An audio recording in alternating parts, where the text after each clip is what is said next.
संचालकाला काही अधिकार असतात, काही हक्क असतात. तर डॉक्टर शरदजी पवार यांनी ज्यांच्या विश्वासावर बँकेतली नोकरी सोडली आणि मी याच्यामध्ये काहीतरी वेगळं करून दाखवेल,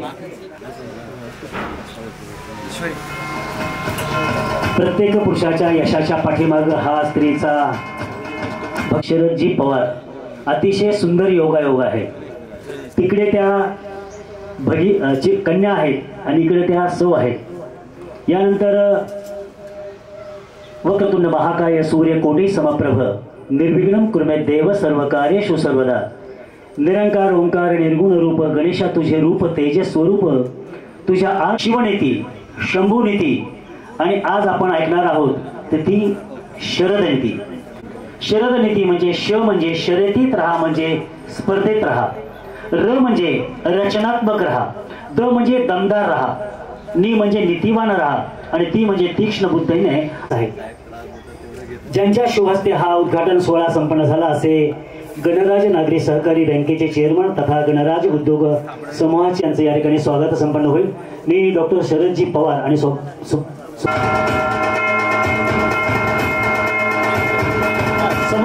धन्यवाद.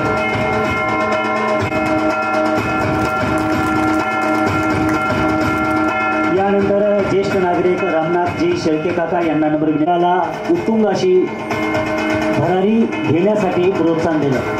मी काकांना नंबर विनंती करतो की कृपया आपण मंचावर यावं.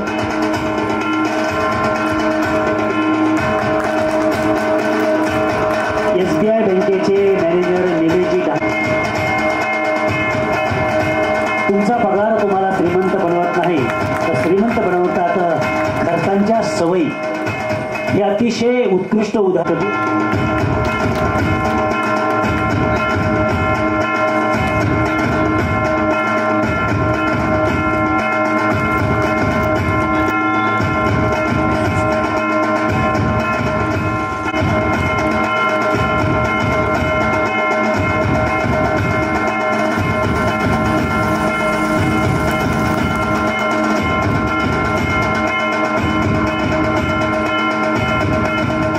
जिथे जास्त गर्दी आहे तिथं उघडतात. पण डॉक्टर शरदजी पवार यांचं खरंच अभिनंदन याच्यामुळे केलं पाहिजे की गावाच्या या आत्मविश्वासाचा सत्कार झाला पाहिजे, त्यांचं अभिनंदन झालं पाहिजे. म्हणून मी सर्व मान्यवरांना नम्र विनंती करतो की शरदजी पवार समोर या. सर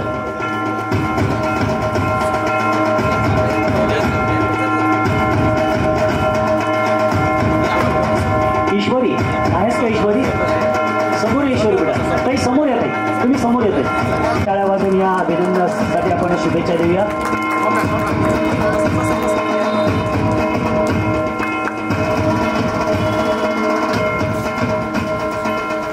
पगार आल्यानंतर सुद्धा आपल्याला साधारणतः 25 तारखेच्या नंतर आपण थोडंसं कंगाल झालेलं असतो. कशामुळे? तर आर्थिक नियोजन माहीत नसतं. आर्थिक नियोजन करत असताना कोणत्या गोष्टीला प्राधान्य दिलं अतिशय महत्त्वपूर्ण आहे. या कार्यक्रमासाठी आवर्जून उपस्थित राहिलेल्या राष्ट्रवादी काँग्रेस पक्षाच्या ज्येष्ठ कार्यकर्त्या आणि माजी आमदार ॲडव्होकेट उषाताई दराडे यांचं या ठिकाणी आगमन झालं आहे. त्यांचं आपण सर्वजण टाळ्या वाजवून स्वागत करूया. ताई आपलं मनपूर्वक हार्दिक हार्दिक स्वागत. राष्ट्रवादी विचाराची पालखी आपल्या खांद्यावर. याचा त्रिवेणी संगम म्हणजे ॲडव्होकेट उषाताई दराडे. मी ताईंना नम्र विनंती करतो की कृपया आपण स्वागताचा स्वीकार करावा अशी आपणास नम्र विनंती आहे. उषाताईंचं स्वागत या.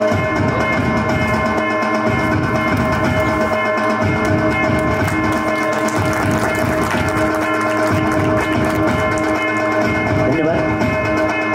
यानंतर दोन्ही उभयतांना मी नम्र विनंती करतो की कृपया आपण स्वागताचा स्वीकार करावा अशी आपणास नम्र विनंती आहे.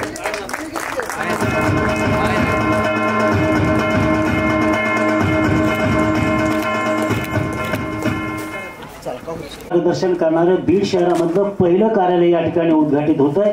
त्याबद्दल तुमचं मनपूर्वक साहेब हा सर्वेसर्वा डॉक्टर शरदजी पवार यांना मी नम्र विनंती करतो की कृपया आपण या ठिकाणी प्रास्ताविक करावं. अखिल भारतीय मराठी साहित्य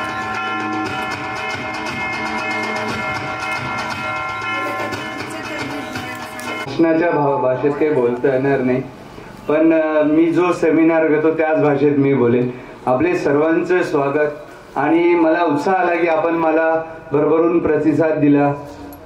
महत्त्वाची गोष्ट म्हणजे आज आर्थिक विषयाचं ज्ञान हे कुणालाच नाही आहे. आणि आपण ज्या प्रकारे आर्थिक विषय असा आहे की फक्त इन्व्हेस्टमेंट्स आणि आपण सेविंग नीती काय करते तर तुम्हाला आनंदी ठेवण्याचं काम करते. आणि माझ्या आतापर्यंत असं लक्षात आलंय की माझी मुलगी ईश्वरी, आज मी तिला त्या अभ्यासाचा त्या गोष्टीची शिकवण देतोय की शाळेमध्ये सुद्धा याचे धडे आपण दिले पाहिजे. पण आपलं दुर्दैव आहे की शाळेमध्ये तो विषय शिकवल्या जात नाही. आर्थिक विषयामध्ये मुलांना तर ह्या गोष्टीपासून ज्ञानच नाही की आलेली पगार ही खर्च करायची आहे कशी. आणि जे लोक बिझनेस करतायत त्यांचे एक पिढी तो बिझनेस सांभाळते. आपल्यासोबत उद्योजक आहेत, त्यांना ती गोष्ट माहिती असेल. तर माझं असं वैयक्तिक मत आहे की काम होऊन ती गोष्ट फार लांब होती. म्हणजे तो खूप सायलेंट पिरियड होता की एखादी गाडी आली तर दुसरी गाडी यायला 5 ते 7 आनंद आणि एक्सपेंडिचर याचा ताळमेळ बसला पाहिजे. एक्सपेंडिचर मध्ये आनंद नाही. आनंद का मी शेती घ्यावी, का मी कुठे शहरामध्ये प्लॉट घ्यावा, फ्लॅट घ्यावा का, एक लक्षात घ्या, यांचं कधीच कंपॅरिझन होऊ शकत नाही. आणि ते जर तुम्हाला हवं असेल, तुम्हाला जर पाहिजे असेल तर तुम्हाला तो ओळखावं लागेल की मी हे पैसे काय गुंतवतोय, कशासाठी गुंतवतोय. आणि आज मी माझ्या पुस्तकातही देखील एक उल्लेख केलाय, स्वतंत्र आनंद म्हणजे खूप महत्त्वाची गोष्ट मानली जायला लागली. आणि मी एक रील पाहिली तर ते म्हणे सिव्हिल स्कोअर पाहिला म्हणून मुलींनी नाकारलं. म्हणजे सिव्हिल स्कोअर कशाला, म्हणजे कर्जबाजारी व्हायचंय. म्हणजे ही गोष्ट आहे. तर आपल्याला या गोष्टी समजून घ्यावं लागेल की आर्थिक नियोजन काय आहे, आर्थिक गोष्टी, आणि त्याचं शिक्षण आपल्याला मुलांना द्यावं लागेल. त्यावेळेस या पिढीला समजेल ही जी स्पेंडिंग इकॉनॉमी आहे ती फार वाढत चाललेली आहे. आणि मग परत त्या गाड्या विकून परत त्यांना नोकरी करण्याची वेळ आली. असं जर आर्थिक नियोजन जर असेल तर काहीच होणार नाही. तर धन्यवाद. यापैकी आपल्याला कुणाला शुभेच्छा द्यायच्या असतील तर अगोदर सांगावं. त्यानंतर उपरे साहेब आणि दर्डेताई बोलणारच आहेत. ताई तुम्ही बोलणार? ताई, सरांना जर तुम्ही शुभेच्छा वगैरे देणार असाल तर घरी शुभेच्छा दिलेल्या आहेत ताईंनी. सर, मला एक साधा तुम्हाला प्रश्न विचारायचा आहे. तुम्ही एवढं छान लोकांना मार्गदर्शन वगैरे करतात. हां, ये ईश्वरी. महिन्यांची आमची ऑफिसची तयारी चालू होती. बाबांनी आता प्रिपरेशन तर काही नव्हतं बोलायचं, बस थँक्यू तुम्ही आले. संतोष अंकल, इशाताई, थँक्यू सो मच. तुम्ही आले, मला खूप चांगलं वाटलं. मला चांगले ब्लेसिंग्स दिल्या. असंच मला ब्लेसिंग देत राहा. आणि जसं बाबा तुम्हाला सर्व्हिस देत आहेत, मी पण नक्कीच हे करेल की तुम्हाला निराश कधीच नाही होऊ देणार. थँक्यू. काम सुरू केलेलं आहे. शरदजींची आणि माझी भेट जवळपास 20 वर्षा अगोदर झाली. 20 पेक्षा जास्त, मला वाटतं 20 वर्षापेक्षा जास्त आम्ही एकमेकाला ओळखतो. आणि ते म्हणतात ना की 2 दारुडे सोबत आल्यावर त्यांचं खूप चांगलं पडते, 2 सिगरेट पिणारे लोक असले त्यांचं खूप चांगलं पडते. त्यामुळे आमचं पटण्याच्या मागचं एक चांगलं कारण होतं की हे सुद्धा अत्यंत लहान घरातून आणि खेड्यागावातून आलेले होते आणि मी सुद्धा. आता आमच्या दोघांचं पटण्याचं कारण ते सुद्धा एक होतं. तर शरदजींनी स्टेट बँकेत काम केलं, HDFC, रिलायन्स, कोटक, जितक्या मोठ्या फायनान्शियल संस्था भारतामध्ये उपलब्ध असतील तिथे तिथे खूप चांगल्या पदावर त्यांनी काम केलं. ज्या वेळेला त्यांनी हा निर्णय घेतला की मला गावाकडे जाऊन काहीतरी करायचंय, तर त्यावेळेला खरं मी या व्यक्तीला मूर्खामध्ये काढलं की ऑपॉर्च्युनिटी ह्या मोठ्या शहरामध्ये निर्माण होतात, हा छोट्या शहरामध्ये जाऊन करेल काय. त्याच्यामागचं उदाहरण खूप चांगलं दिलं यांनी की जितकी गरज आज शहरामध्ये आहे तर शहरामध्ये राहणं ही आपली गरज आहे. खेड्यामध्ये जाऊन मी त्या लोकांसाठी काम करेल ज्यांना आर्थिक साक्षरता नाही आहे. कारण बीडमध्ये आपण बघितले की बऱ्याचशा पतसंस्था किंवा चुकीच्या मार्गाने लोक गुंतवणूक करतात आणि तिथे फसतात. तर त्यांना चांगल्या पद्धतीने मला गाईड करता यावं यासाठी मला बीडला जायचं आहे. आणि लगेच डिसिजन घेऊन त्याने संभाजीनगर सोडलं आणि इथे आलं. त्यानंतर मी बराच पाठपुरावा सुद्धा त्याचा केला की तू काही दिवस काम करून बघ, अदरवाईज परत ये. पण तो याच्यावर ठाम राहिला. आज मला खूप आनंद होत आहे की त्यानं ते डिसिजन घेतलं घेऊन ते सक्सेसफुली इथे आज तो रन करत आहे. तर खूप खूप धन्यवाद. बिझनेस म्हटल्यापेक्षा तो एक समाजकार्यच करत आहे की लोकांना त्यांच्या फायनान्शियल नीड्स समजून सांगत आहे आणि त्या पूर्ण करत आहे. तर यानंतर सुद्धा माझ्या शुभेच्छा नेहमी शरदसोबत राहतील. Thank you sir. या ऑफिसच्या उद्घाटन प्रसंगी मंचावर उपस्थित आदरणीय संतोषजी उपरे साहेब, आदरणीय उषाताई दराडे, माझे मित्र, माझे मार्गदर्शक शरदचंद्रजी पवार आणि त्यांच्यावर प्रेम करणारे आपण सर्वजण, आज या शरद निधीच्या कार्यालयाच्या उद्घाटन प्रसंगी सर्वप्रथम मी त्यांना शुभेच्छा देतो की आपण या सर्व लोकांसाठी, बीड आणि बीड परिसरातील जे सर्वसामान्य लोक आहेत त्यांना आर्थिक साक्षर करण्यासाठी ही संधी आपण या ठिकाणी, तुमचा सहवास आणि तुमचं मार्गदर्शन या जिल्ह्याला मिळण्यासाठी ही संधी आपण उपलब्ध करून दिलेली आहे. ही निश्चितच या ठिकाणी कौतुकास्पद आहे. कारण बीड सारख्या ग्रामीण भागात, त्याच्यामध्ये मी पण आहे, की ज्यावेळेस सुरुवातीला पहिल्यांदा मी पण पैशाचं नियोजन करताना त्याच्यासाठी सुद्धा गोल असतो, हे सर्वप्रथम मला पवार सर यांच्याकडे आल्यानंतर या ठिकाणी मला समजले की आपल्याला पैशाचं नियोजन करायचं आहे, पैशाची सेव्हिंग करायची आहे, त्यासाठी तुम्हाला गोल आवश्यक आहे. आणि मग सर्वप्रथम आमचे सहकारी बजगुडे सर या ठिकाणी आमची ओळख झाली आणि त्यांनी सांगितले की सर तुम्ही काय काय करतात किंवा गुंतवणूक कशी आहे, काय आहे. तर आमचा विषय झाला आणि मग त्यांच्या सहवासातून आम्हाला या ठिकाणी पवार सरांची सर्वप्रथम ओळख झाली. आणि मग तिथून पुढे आमचं नियोजन सुरू झालं की त्यांनी सांगितले की तुम्हाला काय करायचं आहे, कशा प्रकारे नियोजन करायचं आहे. आणि मग त्यांची सांगण्याची जी शैली आहे, त्यांची सांगण्याची जी पद्धती आहे ती निश्चितच आपल्या स्तरावर येऊन किंवा आपल्या काय गरजा आहेत त्या गरजा पूर्ण कशा होतील आणि त्या कमी वेळात कशा होतील हे सांगण्याचं त्यांचं स्किल आहे. त्याचबरोबर त्यांचा असणारा जो अभ्यास आहे तो सुद्धा या ठिकाणी विशेष महत्वाचा आहे. ते जर आजच्या घडीला या ठिकाणी जसं आता सरांनी सांगितलं की जर मोठ्या शहरामध्ये असते तर ते यापेक्षा या ठिकाणी आणखी उच्च पदावर त्या ठिकाणी पोहोचले असते.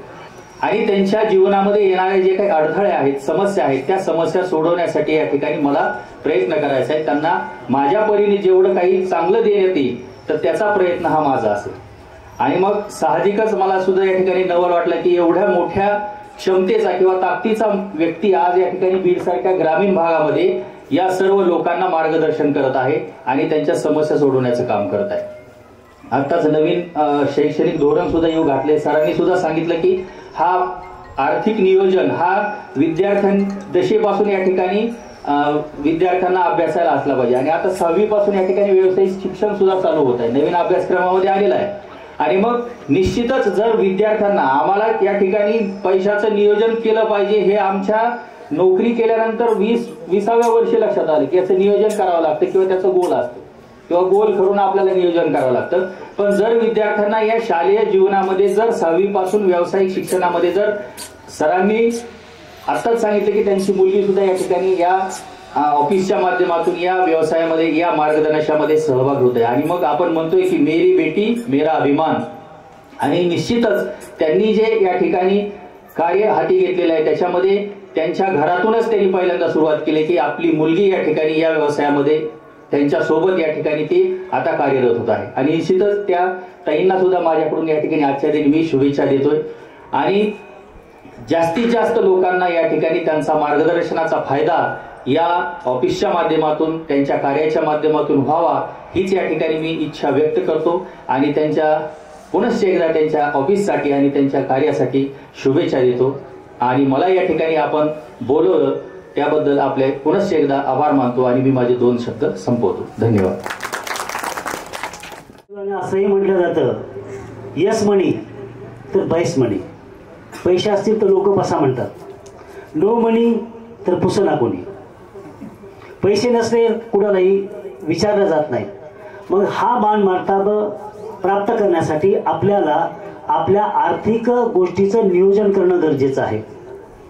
आणि त्या उद्देशानेच या ठिकाणी स्थापन केलेल्या ऑफिसच्या साठी शुभेच्छा देण्यासाठी आलेल्या राष्ट्रवादी काँग्रेस पक्षाच्या ज्येष्ठ कार्यकर्त्या, माजी आमदार आणि महाराष्ट्र राज्याचे शिल्पकार सन्माननीय सुप्रियाताई, उपरेजी, कुलतेजी, ईश्वरी, आदरणीय मंच, आमची भगिनी राणीताई, उपस्थित सर्व सन्माननीय बंधू आणि भगिनींनो, योगायोग बघा, माझ्या नेत्याचं नाव शरदचंद्र पवार. या ठिकाणी डॉक्टर शरद पवारचा उल्लेख माझ्या पूर्वीच्या वक्त्यांनी, त्यांच्या मित्रांनी शरदचंद्र पवार असा केला. त्यांच्या सहचारणीचं नाव सुप्रिया, शरदचंद्र पवारच्या मुलीचं नाव सुप्रिया, आणि ईश्वरी शरद पवार आणि सुप्रियाला आशीर्वाद देण्यासाठी आलेला ईश्वर. खूप चांगला योगायोग आहे. पहिल्यांदा मी त्यांना शुभेच्छा देते. शरद पवारांची कन्व्हिन्सिंग पॉवर एका वाक्यामध्ये मी तुम्हाला सांगते की उषा दराडे आणि मोतीराम दराडेला कन्व्हिन्स ते करू शकले म्हणजे ते चांगले कन्व्हिन्स करणारे. ते मला 40 वर्षापूर्वी भेटायला पाहिजे होते शरद पवार. माझे जरा धड काहीतरी झाला असत. मला खरं सांगते, आयुष्यामध्ये नियोजन जमलंच नाही. 40 वर्षापूर्वी हा माणूस भेटला असताना मी आज जरा बऱ्या परिस्थितीमध्ये राहिले असते. पण ठीक आहे, उशिरा का होईना भेट झाली, धन्यवाद. आता लेकरांची भेट घालून दिली आहे, त्यांचं काहीतरी धडभड करतील ते असं वाटतंय मला. अधिक वेळ तुमचा मी घेणार नाही. ऑफिसचं उद्घाटन आपल्या सर्वांना करायचंय, पण आपण त्यांच्यावर 100% विश्वास टाकू शकतो अशा प्रकारचा विश्वासार्ह व्यक्तिमत्व आहे. त्यांच्या मार्फत आपल्या मुलाबाळांचं, आपल्या भविष्याचं आणि वृद्धापकाळाचं काहीतरी नियोजन होऊ शकतं याचा विश्वास मला आणि माझ्या कुटुंबाला आलेला आहे. मी माझ्या 2 मोलकरणींना असं सांगितलंय की मी जो तुम्हाला पगार देते त्याच्यातलं आम्ही 1,000 रुपयाचं खातं काढणार आहेत बँकेमध्ये. शरद पवारला अजून मी बोललेलं नाही. आणि 1000 रुपये महिन्याची SIP आम्ही तुमच्याकडे काढणार आहेत 2 मोलकरणींची. त्यांना विनंती केली मी की तुमच्या आयुष्यात तुम्ही 1000 रुपये महिना कधी पाठीमागे टाकू शकणार नाही तुमच्या मिळणाऱ्या पगारातून. ती दोघींना SIP मी काढून देणार आहे, ती यांच्याकडे देणार आहे. आपण सर्वांनी हे प्रयत्न केले पाहिजेत आणि जेवढं शक्य असेल तेवढं पवार साहेबांकडून आपल्याला मदत करून घेतली पाहिजे आणि आपल्याकडून त्यांना मदत केली पाहिजे. हा माणूस आता छोटा राहिलेला नाही. असेल छोट्या गावात राहत, आता कुठेही छोटं गाव, सगळं जंगल होतं, आता कुठपर्यंत वाढले बघा ना. हे छोटं गाव नाही, काही दिवसामध्ये महानगरपालिका होणार आहे या गावाची. उगी बदनाम केले माझ्या गावाला. फार मोठं गाव आहे. निजामाला टक्कर देणारं गाव, इंग्रजांना टक्कर देणारं गाव. हैदराबाद मुक्तीसंग्रामात काम केले या गावच्या लोकांनी. गोवा मुक्तीसंग्रामात काम केले. संयुक्त महाराष्ट्राच्या चळवळीमध्ये सहभाग घेतलाय. 1974चं मराठवाडा आंदोलन केले. नामांतरांचं आंदोलन बीड जिल्ह्याने केले. सगळे कारखाने बीड जिल्हा चालवतोय. त्यामुळं हा जिल्हा खूप मोठा आणि विकसित जिल्हा आहे. विचारवंताचा जिल्हा आहे, पुरोगामी जिल्हा आहे. हा छोटा नाहीये, मोठा जिल्हा आहे. आणि शरद पवार तर आता इंटरनॅशनल व्यक्तिमत्व आहे. बाहेरच्या देशाच्या बाहेरचे अनेक त्यांचे क्लायंट आहेत याची मला कल्पना आहे. तेव्हा पुन्हा एकदा त्या कुटुंबाला मी शुभेच्छा देते. एक अपेक्षा ठेवते शरद पवार तुमच्याकडून की मुलीला तर तुम्ही सन्मानाने बरोबर घेतलेलंच आहे, पण आमच्या सुप्रियाताई 2 प्रकारचे श्रम असतात. एक प्रत्यक्ष श्रम आणि दुसरे अप्रत्यक्ष श्रम. आणि त्या श्रमात क्रयशक्ती निर्माण होत असते असं कार्ल मार्क्स म्हणतो. एवढी ज्ञानी मी नाही, पण आमच्या सुप्रियाताई अप्रत्यक्ष श्रम घरामध्ये करतात आणि म्हणून तुम्ही हे बाहेर सगळी बुद्धी चालवू शकता. हे तुम्ही मान्य करा. तुम्ही जे काही करताय त्याच्यामध्ये अर्धा वाटा माझ्या सुप्रियाचा आहे, हे तुम्ही मान्य करून चला. तुम्ही जे काही कमवताय त्याच्यामध्ये माझ्या सुप्रियाचा अर्धावाट आहे. तुम्ही फक्त बौद्धिक काम करताय, शारीरिक काम करताय. माझी सुप्रिया शारीरिक, बौद्धिक आणि मानसिक सगळं काम करते.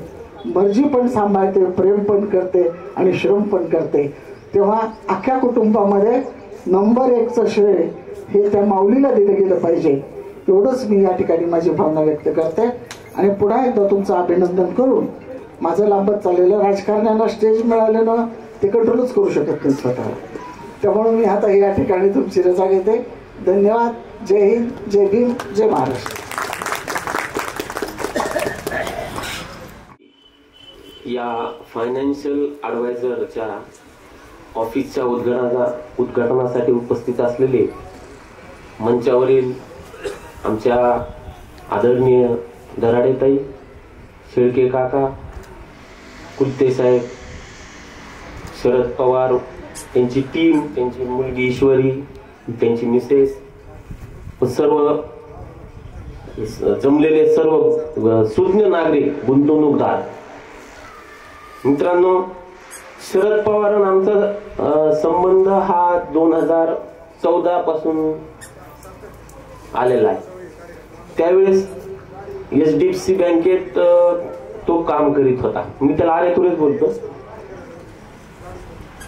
आणि इतका बिझी असायचा, त्याचा फोन नेहमी चालू. घरी आला तरी, ऑफिसला आला तरी त्याचा फोन चालू असता, कॉल चालू असायचे त्याचे. तर त्यावेळेस वैतागून तो म्हणायचा मला हे सोडायचंय, मला काहीतरी करायचंय. आणि वडिलांची त्याची भेट झाली. आमच्या वडिलांनी त्याला सल्ला दिला, तुम्ही काहीतरी कर वेगळं. तर त्या वेळेस त्यांनीच मला सांगितलं की काकांनी पहिली इन्व्हेस्टमेंट माझ्याकडे केलेली आहे, मला प्रोत्साहन दिलं. आणि त्यापासून तेव्हापासूनचे संबंध आमचे आजपर्यंत सुद्धा टिकून आहेत. त्याची जशी ताई म्हणल्या की कन्व्हिन्सिंग पॉवर भयंकर आहे. समोरच्या माणसाला तो बरोबर, आपण म्हणतो ना गावठी भाषेत, ग्लासात उतरवणे, ते बरोबर करतो. आणि ते चांगल्यासाठी आहे. मी काय म्हणतो, त्याची गरज नाहीये, ही आपली गरज आहे. त्याला त्याच्याकडून मार्गदर्शन करून घ्यायची. तर आजच्या कार्यक्रमाच्या उद्घाटन प्रसंगी मला खरंच खूप आनंद होतोय आणि सन्मान सुद्धा वाटतोय. केवळ शरद नीतीसाठी नाहीच, तर बीडकरांसाठी हा महत्वाचा प्रसंग आहे. कारण हा महत्वाच्या अशा फायनान्शियल सर्व्हिसिंग आणि इन्व्हेस्टिंग या संधी उपलब्ध करून देतात. आजच्या गतिमान जगात शेअर मार्केट आणि म्युच्युअल फंडातील गुंतवणूक समजून घेणे, त्याचप्रमाणे गुंतवणूक करणे हे पूर्वीपेक्षा अधिक किचकट आणि महत्वाचे आहे. आज आमच्यावर सतत सोशल मीडियाचा भडीमार नवीन न्यूजचा होत असतो. त्यामुळे आपण योग्य निर्णय घेऊ शकत नाही, कन्फ्यूज होतो आणि आपण एखाद्याच्या ट्रॅप मध्ये सुद्धा अडकू शकतो. नेमक्या याच ठिकाणी शरद नीतीचे पाऊल पडते व योग्य तज्ञ मार्गदर्शन करत आणि प्रत्येक व्यक्तींना त्यांच्या आर्थिक भविष्यावर कंट्रोल ठेवण्यासाठी त्यांना सक्षम करते. शेअर मार्केट आणि म्युच्युअल फंड मध्ये संपत्ती निर्माण करण्याची प्रचंड क्षमता आहे, परंतु त्याच वेळी तेवढी जोखीम देखील असते. एक वेल इन्फॉर्म आणि धोरणात्मक दृष्टिकोन ची आवश्यकता असते. शरद नीती येथे काम करून गुंतवणूकदारांना योग्य पर्याय निवड करण्यासाठी एज्युकेट करते व मदत करते.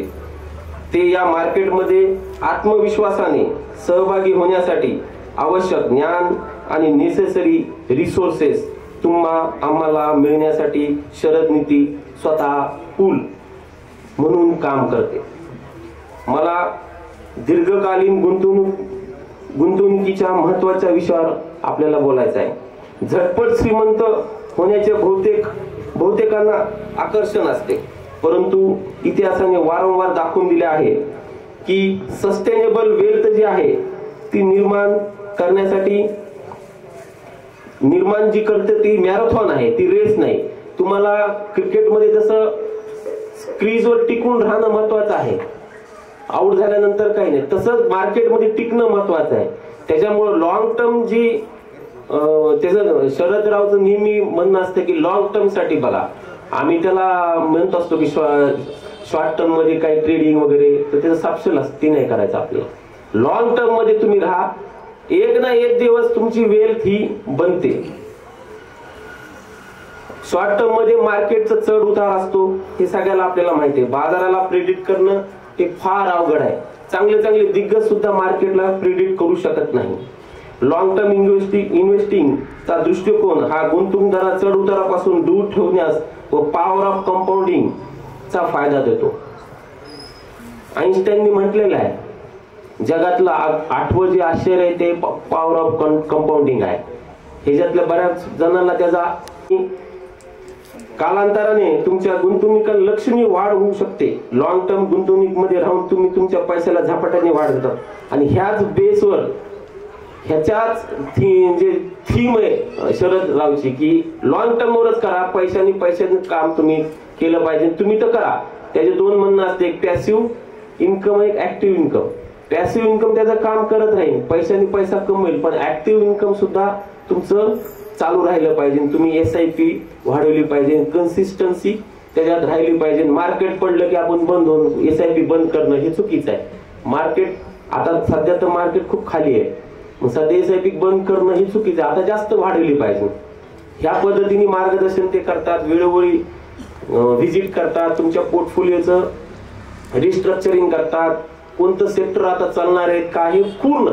हा माणूस जर मुंबई पुण्याला असला असताना खूप पुढे गेला असता. पण आपलं नशीब चांगलं आहे की आपल्याला भेटलेलं आहे. आणि मी तर म्हणतो माझी गरज आहे, मी त्याला कधी सोडणार नाही. तुम्ही सुद्धा तुमची गरज असून तुमचं फायनान्शियल जे स्टेबिलिटी आहे हे पूर्ण करण्यासाठी, तुमचे गोल पूर्ण करण्यासाठी त्याचा फॉलो करा फक्त. तो बरोबर तुम्हाला तुमची सक्षम फायनान्शियली करण्यास तुमची मदत करेल. या महत्वाच्या टप्प्यावर मी शरद व त्यांच्या संपूर्ण टीमचे पुन्हा एकदा खूप खूप अभिनंदन करतो. फायनान्शियल गायडन्स, लॉंग टर्म गुंतवणुकीची संस्कृती वाढवण्यासाठी तुमचे समर्पण खरोखर प्रशंसनीय आहे. मला विश्वास आहे की शरद नीती हे प्रत्येक व्यक्तींना त्यांचे आर्थिक उद्दिष्ट साध्य करण्यासाठी आणि त्यांचे भविष्य सुरक्षित व सक्षम करण्याची महत्वाची भूमिका बजावेल. माझा स्वतःचा अनुभव तुम्हाला सांगेन. 2014ला मी इन्व्हेस्टिंग चालू केली. पहिले माहित नव्हता, पहिला चालायला विश्वास नाही, कोण आहे काय कसं करा, थोडं चालू केलं. बऱ्यापैकी रिटर्न मिळायला लागले. 2019 पर्यंत चांगलं होतं, पॉझिटिव्ह सगळं. कोविड आला, सगळं मार्केट क्रॅश झालं. आमचे प्रॉफिट तर गेलं, निगेटिव्ह आलं, आम्ही झालो परेशान. मग त्यांनी जे पेशन्स असतात, कसे पेशन्स तुम्ही कंट्रोल केले पाहिजे, तर त्याच्याकडून ते शिकण्या त्यावेळेस मी शिकलो की हे मार्केट डाऊन अप होतच राहतं, पण तुम्ही तुमच्या ध्येय गोल जे आहे त्याला साध्य करण्यासाठी कन्सिस्टन्सी महत्वाची आहे. ती कन्सिस्टन्सी सेवा, पेशन्स ठेवा, तुमचं गोल साध्य होईल. आणि तुम्हाला विश्वास वाटणार नाही, आज माझा पोर्टफोलिओ डबल आहे, इतकं मार्केट डाऊन असून सुद्धा. फक्त त्याच्या गायडन्सने आम्ही चाललो, कारण आम्हाला त्यात डोकं, आमच्या बिझनेसमध्ये आमचं डोकं आहे, ह्याच्यात आम्हाला कळत नाही. आम्ही प्रत्येक गोष्ट त्याला विचारतो, हे कसं काय कसं करायचं. त्याचं मार्गदर्शन अत्यंत प्रामाणिक आहे. तो प्रामाणिक आहे, त्याला जास्त कुठं कमिशन मिळतं म्हणून तो पॉलिसी विकतो असं नाही. तर त्याची जी थिंकिंग आहे आणि त्याचं जे व्हिजन आहे की प्रत्येक बीडकर हा सक्षम झाला पाहिजे आर्थिक दृष्ट्या, तर त्याचं मला खरंच त्याचं कौतुक मी या प्रसंगी करतो. आणि शरद आणि त्यांची पूर्ण टीम, त्यांची ईश्वरीने तर त्या दिवशी माझ्याकडून नवीन अकाउंट ओपन केलं स्वतः. कोणतं ते ब्रोकिंग अकाउंट ओपन केलं, म्हणजे वडिलाची सुद्धा तिला गरज नाही, म्हणजे तेवढं सक्षम पायावर उभा केलंय तिला. तिचं सुद्धा खूप कौतुक. ही संपूर्ण टीमला त्याच्या भावी त्यांचे जे भावी प्रयत्नासाठी मी खूप खूप शुभेच्छा देतो. हे नवीन कार्यालय फायनान्शियल मार्गदर्शन शोधण्यासाठी सर्वांसाठी त्यांच्या फायनान्शियल विजडम आणि समृद्धीचे केंद्र बनू शकेल अशी आशा बाळगतो. आणि माझं लांबलेलं भाषण संपवतो. तुम्ही सर्वांनी मला बोलवलं, शरद टीमनी बोलवलं, त्याच्याबद्दल त्याने धन्यवाद मानतो आणि इथेच थांब. धन्यवाद. होत राहील निश्चितच, कारण की तुमच्याबद्दल उपरे साहेब जे बोलले ते निश्चितच तंतोतंत खरं आहे. आणि तुमच्याबद्दल अपेक्षा आणि तुमच्याकडून झालेल्या ज्या गोष्टी आहेत त्याही ताईंनी या ठिकाणी ज्या व्यक्त केल्यात त्या सगळ्या गोष्टी या ठिकाणी होत राहतील. या ठिकाणी कार्यक्रमाचं आभार मानण्यास धन्यवाद.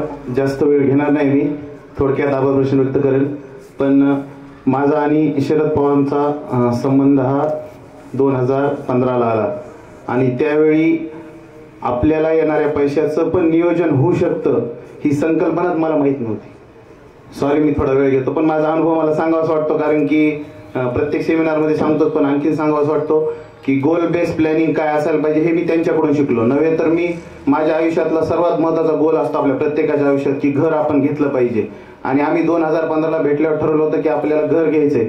त्यासाठी आम्ही 3 वर्षामध्ये नियोजन करून त्याचं जे डाऊन पेमेंट असतं 5-6 लाखाचं ते आम्ही 3 वर्षात SIP ने तयार केलं होतं. असे भरपूर अनुभव आहेत, पण मी तुमचा जास्त वेळ घेणार नाही. आपल्या या आजच्या शरद नीतीच्या उद्घाटन प्रसंगी वेळात वेळ काढून आदरणीय उषाताई दराडे असतील, आदरणीय संतोषदादा उपरे, आदरणीय शेळके काका, सर्वांचं नाव घेणं शक्य नाहीये, पण आलेल्या सर्व उपस्थित मान्यवरांचं वेळात वेळ काढून आलेल्या सर्वांचं मी शरद नीतीच्या ग्रुपच्या तर्फे सर्वांचे आभार मानतो. आणि सर्वांना परत एकदा विनंती करतो की कार्यक्रम झाला की लगेच स्नेहभोजनाचा आनंद आपण पाठीमागे मंदिरामध्ये घेऊया. धन्यवाद. आणि अध्यक्षांच्या पूर्व परवानगीने कार्यक्रम संपला असे मी जाहीर करतो. धन्यवाद.